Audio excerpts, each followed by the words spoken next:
We're back in the tracks for another Good Shepherd refresh as we're continuing our conversation where we started to ask the question, hey, why doesn't God speak to me clearly? Perhaps you have something you've been trying to talk with God about. You want to hear instruction. You want to get guidance.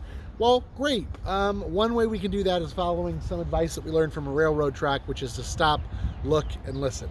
We talked about stop last week. You can check that out in the comment section or wherever. We'll have a link around this video somewhere. You can watch that. But right now we're talking about looking. You stop and you look. Maybe when you stopped, it felt a little uncomfortable. Maybe you were a little uneasy. Maybe you felt a lot of great rest from that. Great. I hope in that time, though, you've thought of something maybe where there's a deficit, or maybe there's not a deficit. Maybe there's an excess of something. Maybe you need to do some pruning. Maybe you've recognized a need that you want to hear from God. So let's look. And by look, I want to also, maybe better than look would be the word seek. Because when I think of seek, I think of seeking an audience. You've stopped, you've brought this thing to the forefront, you've recognized something, and you're seeking an audience with God now to bring this before God. And maybe in seeking out God's presence, you need to create space for that, right? Maybe you want to light a candle or something like that. Or maybe that's a little too dramatic for you. That's fine too. You need to just create this space where you will seek an audience with God so that you can bring to God those things that have concerned you, those things that are weighing on you, those things that have affected you. What do you want to bring before God?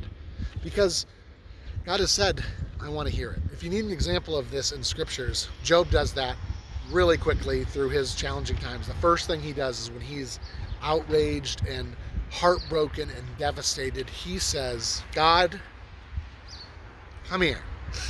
Come down. I need to talk to you. It's good. It's good because God has said you can bring things directly to God.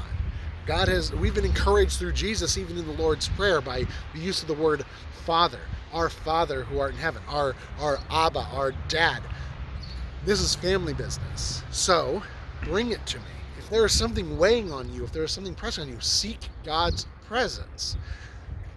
It seems weird that we'd say, I'm having a hard time talking with God. Have we ever been very intentional in seeking out God's presence with something that we want to bring before God versus just saying, God, hey, anytime, go ahead and break in and give me direction.